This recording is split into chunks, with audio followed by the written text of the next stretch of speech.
conversando más. Agradecerte, Yoshi, por darte este tiempo para poder compartir sobre algunos temas que son importantes para el laboratorio. Y qué mejor que seas tú, que eres anfitriona de Laboratorios ROE, a quienes van a visitar la próxima semana. Gracias. Bueno, entonces doy inicio. Ya. Doctora, Sí, por favor. ¿Sí? no se olvide de grabar, por favor. Ya, yo le doy grabar, yo le doy grabar. Ya. Entonces, ¿qué tal? Recording in progress. Buenas noches con todos. En verdad, gracias por la invitación. Gracias a la doctora Márquez por invitarme. Yo soy la doctora Yoshi Iguchi, yo soy médico patólogo clínico, especialista en patología clínica, que es laboratorio clínico. Me comentaba la doctora que ustedes son estudiantes de medicina, ¿verdad? De séptimo ciclo. Le están llevando el curso de patología clínica. Es así, ¿verdad? Sí, doctora. Y ya más o menos han tenido una introducción a lo que es patología clínica, conocen lo que es la especialidad de patología clínica. Sí, doctora. Ya, entonces, bueno, básicamente me dijeron que comience con un tema de buenas prácticas en laboratorio, ¿no? Lo he enfocado de repente un poco más al tecnicismo del laboratorio, pero, a ver, lo puedo conversar, entonces, para empezar, es importante, a ver, permítanme, a ver, eso ya lo deben conocer, si ustedes ya conocen laboratorio, a ver, son las fases del laboratorio, ¿no? Tenemos una fase preanalítica, que ahora se divide en pre-preanalítica, luego preanalítica, analítica, postanalítica y post-postanalítica. Si ustedes ven esta espiral, es una imagen que me gusta bastante, porque ven cómo el espiral comprende la mayor parte de pasos y procesos en la parte preanalítica, luego la fase analítica y por último, en segundo lugar, en la fase postanalítica, ¿no? Eh, ¿Dónde comienza todo el proceso de laboratorio? Comienza desde el paciente, ¿no? Desde que el paciente tiene una dolencia, algún síntoma, tiene algo que necesita acudir al médico, ¿no? Entonces va al médico y el médico claramente con su semiología, con su anamnesis, recolecta todos los datos necesarios, ¿no? Pero siempre se apoya, tiene aliados para llegar a un diagnóstico, ¿no? Y lo que se habla ahora es la medicina de precisión. Entonces, para eso necesita apoyarse en diferentes servicios de apoyo al diagnóstico. Dentro de ellos está laboratorio clínico. Entonces, el médico solicita el examen, prepara, no hace la solicitud del examen, el paciente acude al laboratorio y desde ese momento, desde ese primer momento que el paciente se siente mal, comienza toda la fase de laboratorio, ¿no?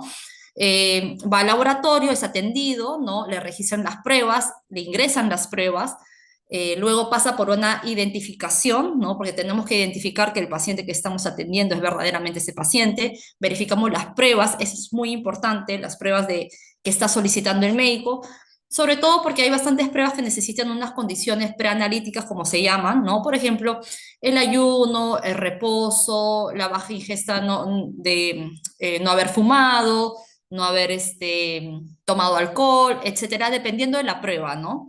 Luego viene la recolección de la muestra y luego el transporte de esta misma y la preparación, ¿no? Hay muestras que necesitan ser centrifugadas o reposadas o refrigeradas, ¿no? Entonces, todo este proceso es la fase preanalítica.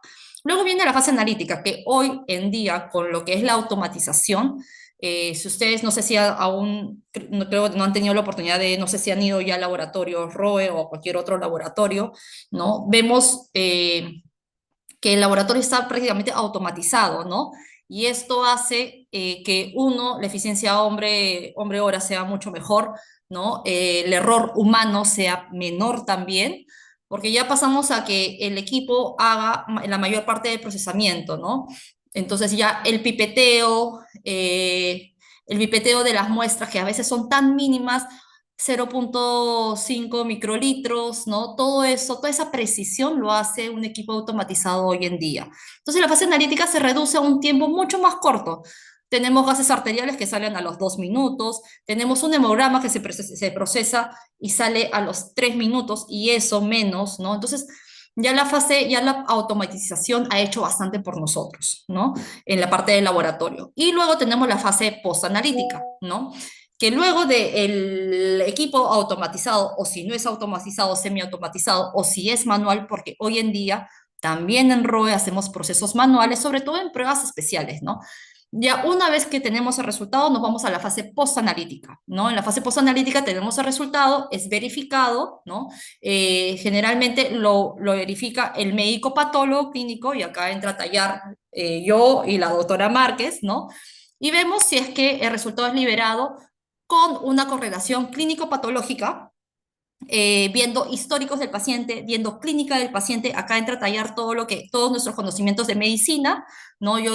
Ahí me gusta decir que laboratorio clínico, patología clínica es como la medicina interna del laboratorio, porque así es, vemos todo, tenemos que conocer de todo, y queda en nuestras manos poder hacer una liberación de resultado, un resultado confiable para el paciente y para su médico, ¿no? Para poder tomar decisiones. Entonces, esa es la fase de laboratorio. Hoy en día se ha dividido en preanalítica, preanalítica, analítica, posanalítica y posanalítica. ¿Ustedes dónde creen que está la mayor parte de errores? Viendo la espiral nada más. No sé si la clase es un poco En interactiva. la preanalítica, Claro, o sea, si tú ves, muy bien, Marco, si tú ves, la preanalítica tiene muchos pasos, ¿verdad? Entonces, todos esos pasos, ahí puede caer el error, ¿no?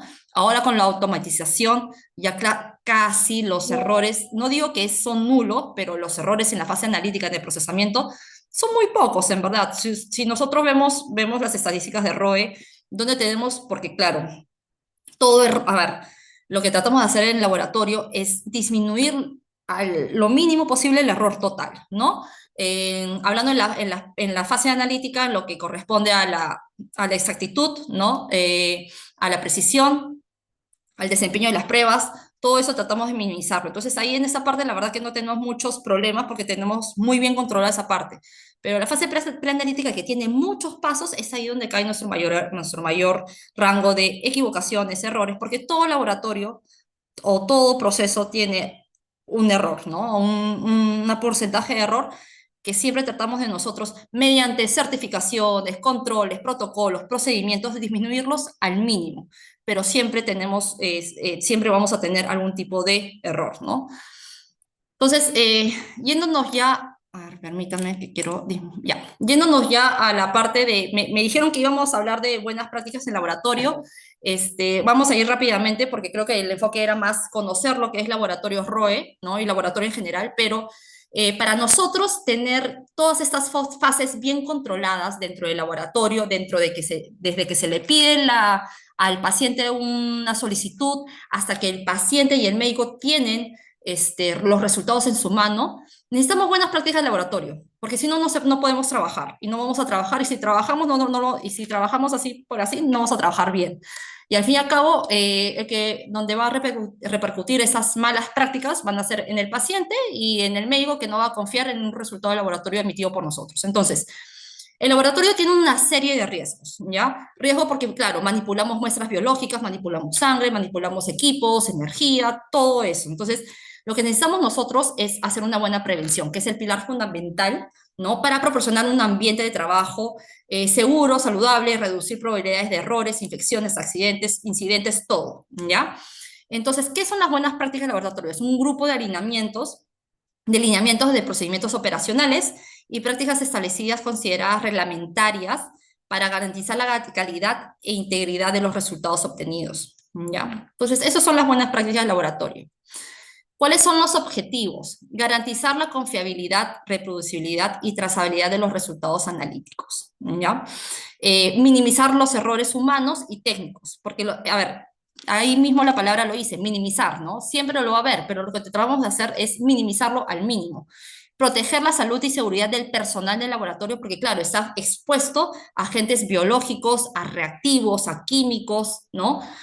Hasta la propia bulla cuando ustedes vayan al laboratorio, van a sentir cómo las máquinas funcionan y la bulla que ocasiona, ¿no? Que eso también es importante cuidar y cuidar la salud auditiva de nuestro personal, ¿no?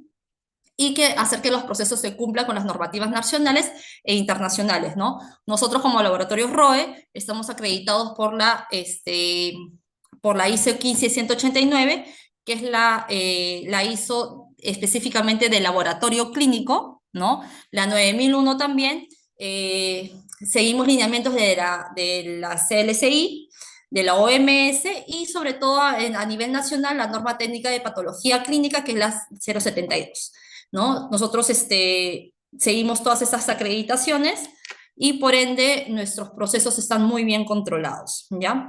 Ahora rápidamente voy a ir a las principales buenas prácticas para ir a los casitos clínicos que tengo, pero vamos a ir rápidamente con esto. Lo primero que necesitamos saber dentro de las principales buenas prácticas en laboratorio es que tenemos que tener una organización de laboratorio. Cuando ustedes vayan al laboratorio van a ver que todo está bien señalizado y tiene que ser de esa manera, ¿no?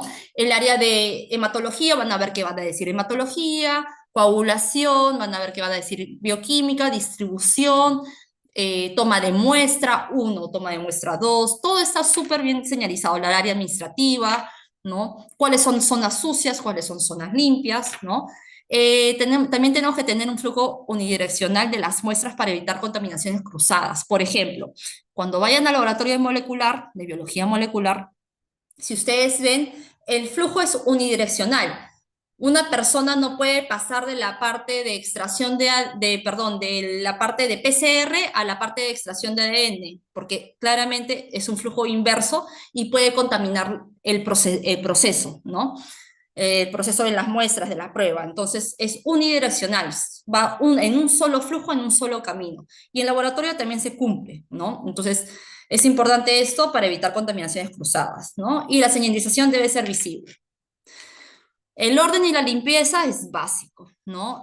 Tenemos que tener nuestras áreas limpias porque claramente nosotros tratamos con muestras biológicas contaminadas, ¿no? Utilizamos desinfectantes y hacemos un registro de la limpieza también, que es parte de la norma que tenemos que tener en qué horario se hace cada registro de limpieza. Luego, el uso correcto de equipos. Tenemos equipos automatizados, ¿no? Que son la mayoría de inmunoquímica, de hematología, en los cuales tenemos que hacer verificación de calibraciones, ¿no? De su uso diario, corridas de control de calidad internos, externos, interlaboratoriales.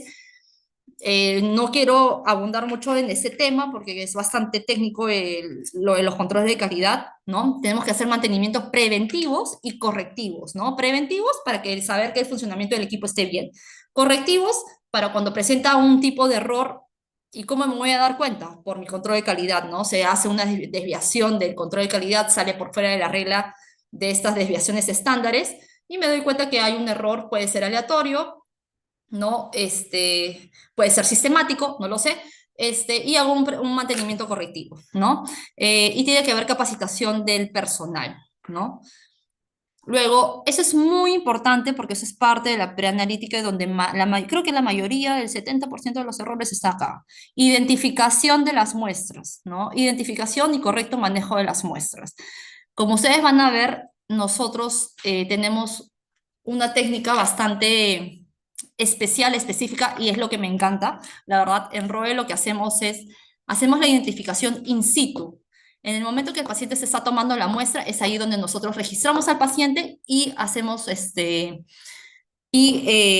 colocamos, imprimimos los códigos de barra y hacemos que el paciente lea su nombre como 3 veces. No es mentira.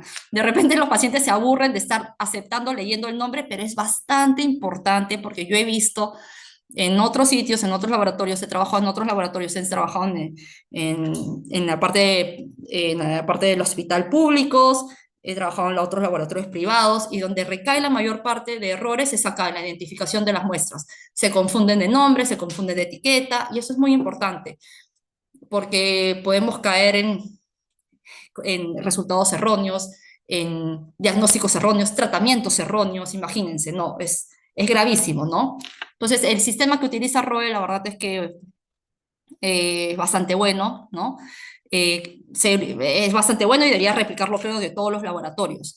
Pero bueno, entonces, es un único código de barras para un solo paciente, ¿no? La recolección de la muestra y el transporte y el almacenamiento debe estar en condiciones óptimas, ¿no? Por ejemplo, el IGRA no necesita estar a ninguna temperatura refrigerada, mientras que los sueros sí necesitan reposar por lo menos 40 minutos, luego ser centrifugados por 10 a 15 minutos a 3.000 revoluciones por minuto, ¿no? Todo esto influye en el resultado. Es importante saber que esto influye, ¿no? Entonces, todo tenemos, nosotros van a ver que tenemos cronómetros para ver cuánto tiempo hemos dejado de reposar las muestras y después cuando pasen al área de distribución van a ser centrifugadas correctamente y luego enviadas al área donde deben ser procesadas, ¿no? Documentación y registros, bueno, básicamente nosotros estamos, laboratorios, todos los laboratorios, creo que todos los laboratorios grandes y todos los laboratorios que quieren hacer las cosas correctamente están acreditados, ¿no? Por la ISO 9001 y luego los que están son un poquito más exigentes por la 15189, ¿no? Todo eso debe estar documentado, registro, para certificarte te lo piden y bueno, creo que todo laboratorio que quiere trabajar correctamente debería tener esa documentación de registro. Luego, control de calidad interno-externo, esto ya creo que hoy en día ya no es un opcional, sino es una obligación de todo laboratorio contar con un control de calidad interno y externo, ¿no? Ya el que quiere ir un poquito más allá, un control de calidad interlaboratorial, ¿no? ¿Por qué? Porque esto va a asegurar que el resultado, mi resultado sea confiable, ¿no? Tenga una buena exactitud, una buena precisión, que mis coeficientes de variaciones sean mínimos, ¿no? Para que la reproducibilidad sea muy buena, ¿no? Y bueno, yo creo que esto ya no es, como les digo, ya no es algo que quiero hacerlo, sino es una obligación de todo laboratorio para poder así tener seguir unos buenos lineamientos y trabajar correctamente. Lo que es seguridad e higiene es importante también en un laboratorio, ¿no? Porque, como les digo, nosotros trabajamos con muestras, secreciones, sangre, heces, orina, esperma, líquido pleural, líquido pericárdico, trabajamos con todo tipo de muestra, ¿no? Entonces, es importante saber cómo la desechamos y dónde la desechamos, ¿no? Entonces, para eso nosotros tenemos tachos de diferentes colores, ¿no? En los cuales vamos a, desechar el material donde corresponde, porque cada material, cada bolsa o cada color va a tener un distinto procesamiento para su eliminación, ¿no? No es que, a ver, no es que el suero yo lo puedo tirar por el caño, no, así no se trabaja, ¿no? Sería muy irresponsable de nuestra parte hacer algo así, realizar algo así. Entonces, lo que hacemos es un correcto desecho de los residuos biológicos, ¿no? Y bueno, también tenemos que usar correctamente los EPPs, ¿no? Los guantes, mascarillas, la bata, el gorro, todo eso tenemos que utilizarlo correctamente dentro del laboratorio. Tenemos un protocolo ante exposiciones de accidentes, derrames, es más, tenemos un kit. Cuando vayan, seguro, bueno, si me encuentran o buscan a la licenciada Magali, les va a dar un kit antiderrames, ¿no? Que muy pocas veces lo hemos usado, pero cuando ha pasado lo hemos usado, ¿no? Y la norma nos los pide tener. Y bueno, básicamente eso. Van a ver que en el área, por ejemplo, de hematología tenemos así como ustedes ya han pasado por clínica, creo, así como en la UCI, en los pabellones, tienen un tacho rojo, duro para agujas, ¿no? Agujas, jeringas, etcétera. Lo mismo tenemos en el laboratorio, igualito. Ahora, ya que estamos hablando de bioseguridad, rápidamente voy a ir a los niveles de bioseguridad del laboratorio. Son 4 los niveles de bioseguridad del laboratorio, ¿ya? El primero es, como ven, puede ser en una clase de la universidad, en un laboratorio escolar. No van a presentar el nivel 1, es un riesgo mínimo, que no va a presentar ningún riesgo hacia la persona, ¿no? Entonces ahí simplemente tenemos que lavarnos bien las manos, tener unas buenas conductas de bioseguridad, guantes si es necesario, las batas, todo, ¿no?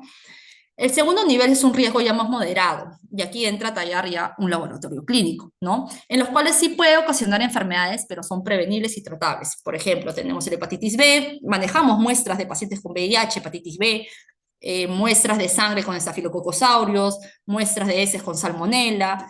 Acá sí el acceso es más restringido, sí necesitamos utilizar correctamente todos los EPPs, los guantes, las batas, el guardapolvos, ¿no? Cabinas de bioseguridad. Y bueno, acá es más, son laboratorios clínicos o hospitalarios de las universidades, o de las universidades, ¿no? Cayetano Heredia, por ejemplo, tiene un laboratorio también. El nivel 3 nivel de bioseguridad en un laboratorio nivel 3 es un riesgo alto, ¿ya? Que acá sí potencialmente puede generar enfermedades graves y mortales, ¿no? Acá la transmisión es por aerosoles, ¿ya? Dentro de ellos nosotros tenemos el Mycobacterium tuberculosis, que acá es endémico, pandémico, en Perú es todo el mundo ha sido expuesto, todos ustedes estudiantes de medicina creo que tienen su PPD positivo, yo también, eh, así que nadie está libre de la micobacteria, pero sí necesitamos para poder trabajarla un laboratorio exclusivamente que contenga todas las medidas de bioseguridad, ¿no? Y dentro de esas tenemos,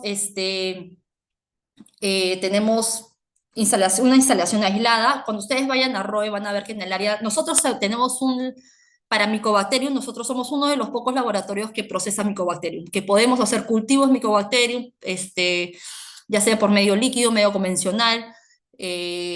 ¿Por qué? Porque tenemos todas las medidas de bioseguridad. Van a ver que tenemos una exclusa antes de poder entrar al laboratorio, ¿no? Con doble puerta, presión negativa, que quiere decir que los aerosoles que se encuentran adentro no van a salir hacia afuera, ¿no? Entonces tenemos una presión negativa, cabinas de bioseguridad de clase 2, clase 3, ropas especiales, ¿no?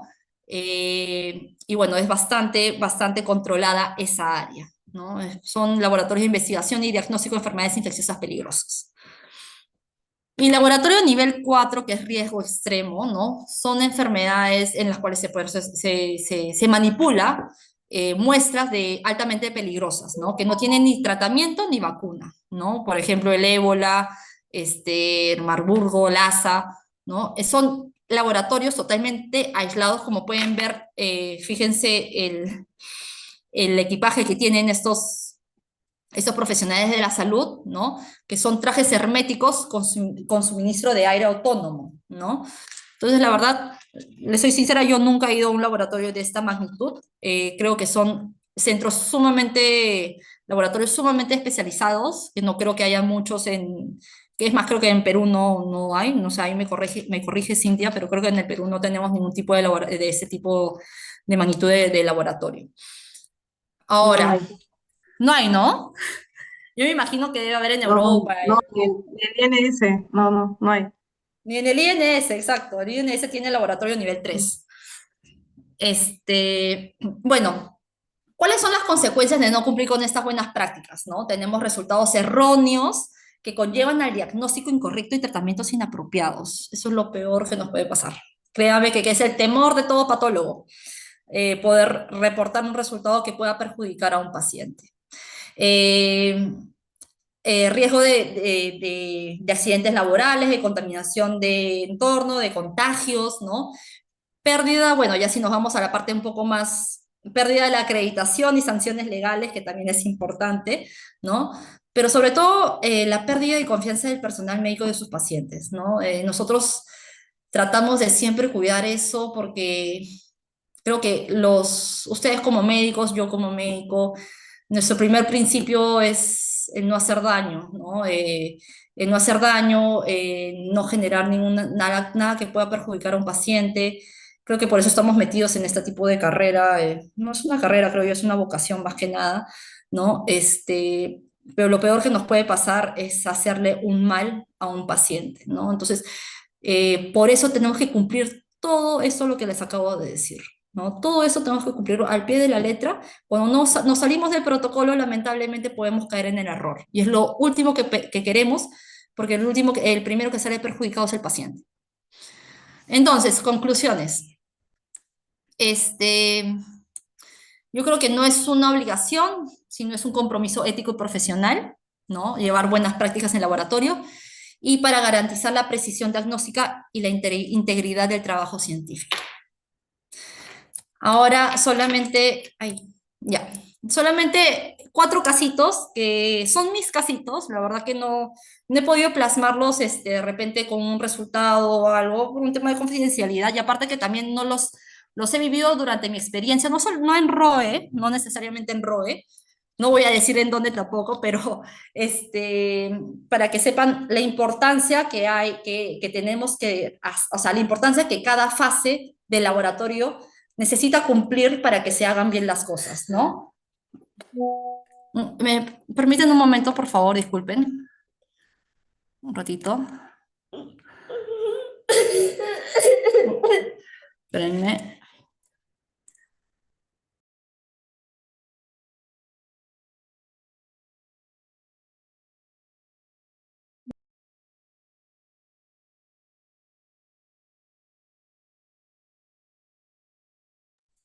Ya, mil disculpas, tuve un problema técnico acá. A ver, en lo que respecta, como les estaba diciendo, ¿no? Tenemos la fase preanalítica. Yo en mi experiencia, a ver, les comento, tuve un caso clínico en el cual me llamaron por un valor crítico de una glucosa en 850, ¿ya? El paciente tenía históricos, vi su histórico, y el histórico del día anterior había sido una glucosa en 120, por ahí, ¿no? Una glucosa no muy llamativa, pero una glucosa en 850, la verdad que yo nunca había visto en mi vida. Entonces dije, qué raro este resultado. Me lo pasaron a mí para que yo lo revise, ¿no? Era un paciente que estaba en la UCI. Y bueno, subí, hablé con el médico de la UCI, el jefe estaba justo, el jefe de la UCI estaba justo de guardia, me atendió. Dije, doctor, mira, tengo esta glucosa. Qué importante es conversar con el médico, ¿no? Y no sentirnos de repente un poco retraídos en generar ese vínculo que tenemos, porque o sea, si bien es cierto, no estamos tratando al paciente, pero siéntanlo como suyo, ¿no? Porque una muestra es un paciente, entonces siéntanlo como si fuesen suyo. Fui a hablar con el jefe de la UCI, y le dije, doctor, mira, qué raro, me está saliendo un valor de 850, veo que el tubo está bien, el rótulo está bien, le han tomado bien, y de la nada veo al paciente, porque estábamos conversando al pie de la cama, y el paciente estaba con nutrición parenteral en el brazo derecho. O sea, ¿se imaginan? Luego reviso bien, llamo a la flebotomista, le digo, ¿de dónde las tomado la muestra? Doctora, de la mano derecha. Y yo, justo donde estaba pasando la nutrición parenteral. Entonces, claramente ese resultado estaba falseado. No era ese resultado, el paciente estaba con una glucosa dentro de lo normal, le volvimos a tomar la muestra en el otro brazo. No es más, terminamos a que pase la nutrición parenteral, le tomamos en otro brazo, es más, le hicimos un glucotest rápido y salía un resultado en 110, ¿no? Totalmente normal, el paciente no era diabético ni nada.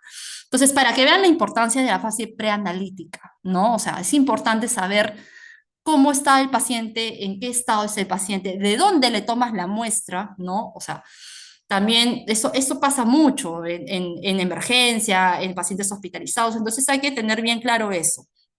Luego, en la fase analítica tuve un caso en el cual me comenzaron a reportar bastantes TSHs bajitas, ¿no? Bajitas.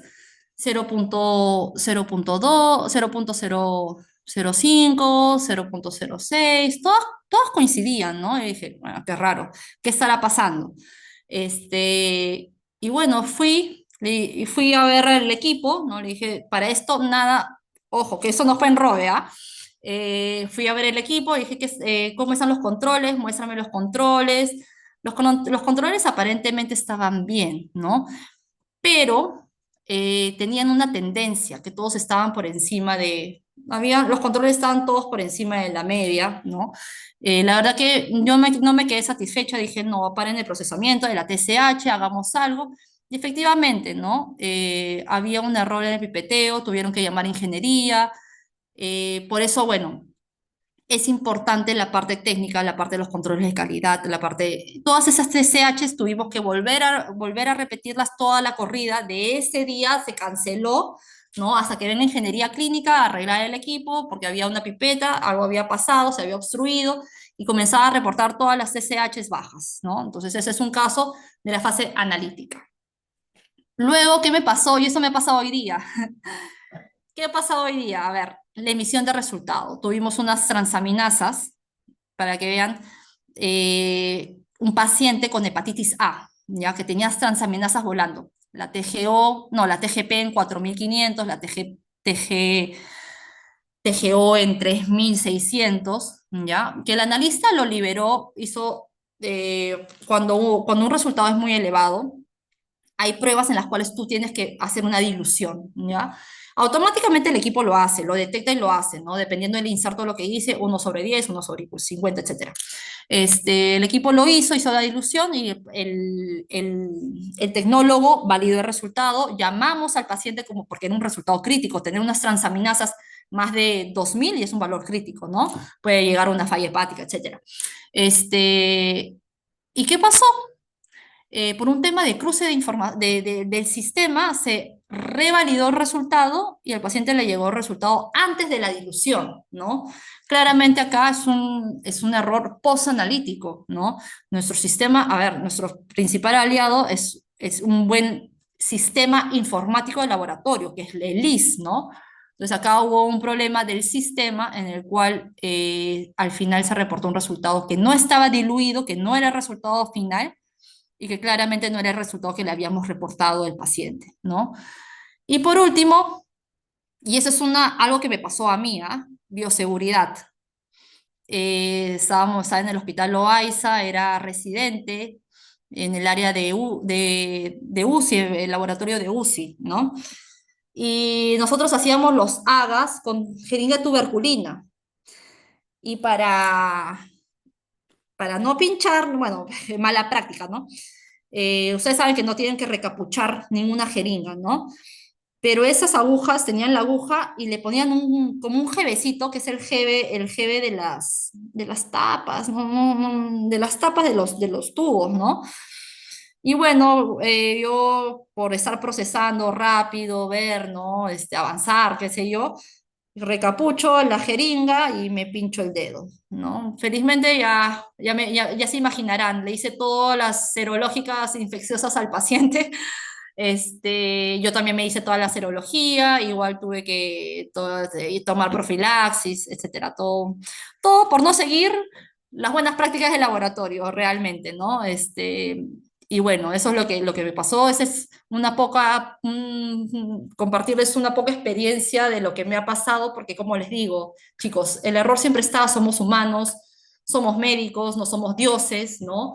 Y lo que tratamos de hacer siempre es minimizarlo porque el error puede ser a veces muy grave y al fin y al cabo que pagas el paciente y lo que menos queremos es eso, ¿no? Perjudicar a un paciente. Entonces, bueno, eso es todo. No sé, muchísimas gracias por nuevamente la invitación. No sé si tienen alguna pregunta, alguna duda. Yoshi, muchísimas gracias. Me ha gustado la última parte sobre los casitos mucho más aplicativos y mucho más cercanos a la experiencia que ellos podrían tener. No sé si tienen alguna Nice. pregunta o creo que han quedado impactados. Sí, más bien discúlpeme, yo la verdad que pensé que ya dejé de compartir, ¿verdad? No, todavía. No, todavía. Sergio, a ¿Cómo? ver, Sergio nos tiene una pregunta. Si quieres, yo retiro tu Ay, pantalla. Ya está. ya está. Sí, buenas noches, doctoras. Tengo una pregunta respecto a los laboratorios. Había visto en el texto que se utiliza una presión negativa. Esa presión negativa, de qué manera influye? Si es en el personal, en las bacterias, su funcionamiento. Me gustaría saber respecto de ello. Bueno, sobre la presión negativa Sí, es básicamente sobre el manejo del ambiente. Es decir, cuando yo aperturo una puerta, el aire más bien no va a ingresar, va a salir y con esto evito al revés creo que es, ¿no? Evito que el aire contaminado que podría estar en el laboratorio salga hacia el exterior. O sea, todo queda contenido dentro del laboratorio. Es como un juego de puertas y que generan secciones donde hay juegos de vacío y justamente lo que se denomina presión negativa para que no haya este flujo bidireccional de posibles contaminantes. claro. Sí, justamente lo que dice la doctora, es eso, ¿no? La presión negativa lo que hace es que cuando uno abre la puerta, el aire que está dentro de ese espacio confinado no salga con los aerosoles del patógeno, ¿no? Entonces se está procesando la muestra, porque claro, en tuberculosis nosotros destapamos esputo, que está dentro de un frasquito, ¿no? O lavados bronquialveolares, que están también dentro de un frasco estéril, y todos esos aerosoles salen al aire, ¿no? Entonces, lo que hace es cuando tú abres la puerta, y es más, son dos puertas, son dos compartimentos, o sea, yo abro una puerta, ingreso, y luego tengo que abrir otra puerta para ingresar al área donde se está trabajando, ¿no? Entonces, es eso básicamente. Y sí, esa es la... Ok, muchas gracias. Listo. Gracias, Sergio. Bien, doctora Yoshi, es un gusto que nos hayas podido acompañar el día de hoy. Yo creo que los chicos han quedado bastante contentos, sobre todo porque ya que estamos en las últimas semanas de clase, se ha podido como que cerrar un poquito lo que ya les hemos venido explicando esta semana sobre qué es lo que sucede en el mundo del laboratorio y qué mejor pues con los casitos que nos has comentado y parte de tu experiencia. No, sí, muchísimas gracias, en verdad, encantada cuando quieran. Si van a ir al laboratorio, búsquenme, yo estoy siempre ahí. Y ya les puedo explicar lo que les he explicado ahora, se los puedo explicar mucho más bonito. En verdad, el laboratorio y patología clínica es una especialidad hermosa. Yo la amo, la adoro, en verdad. Siempre digo, voy a poner mi cámara, perdón. Siempre digo que yo me gusta ser médico, ¿no? Me gusta mi carrera, pero yo amo, me apasiona mi especialidad, ¿no? Es como, no sé, es medicina interna en laboratorio y cada día es distinto, cada día es diferente y la verdad es que puede ser que no tratemos a pacientes, pero bueno, yo siento cada paciente como, cada muestra como si fuese un paciente. Entonces, no sé, cuando quieran, están todas las puertas de ROE para ustedes abiertas, cuando quieran visitar, ahí con la doctora nos programamos y listo, los recibimos. Listo, doctora Yoshi, muchas gracias. Se ha ganado muchos corazones. Gracias, muchísimas Listo. gracias. Ok, gracias. Buenas Gracias, noches. doctora. Chao, cuídense. Gracias, doctora. A ustedes. Gracias, doctora. Listo, entonces ahora quedan conmigo y vamos a continuar con uno de los temas que son súper importantes y que forman parte, pues, una de las subespecialidades, una de las áreas poderosísimas de la patología clínica y que a muchos de nosotros nos apasiona porque es una de las que tiene mayor cercanía con pacientes, donde tenemos una activa participación no solamente diagnóstica, sino también terapéutica. Y estamos hablando del banco de sangre. Déjenme compartir, por favor, la pantallita.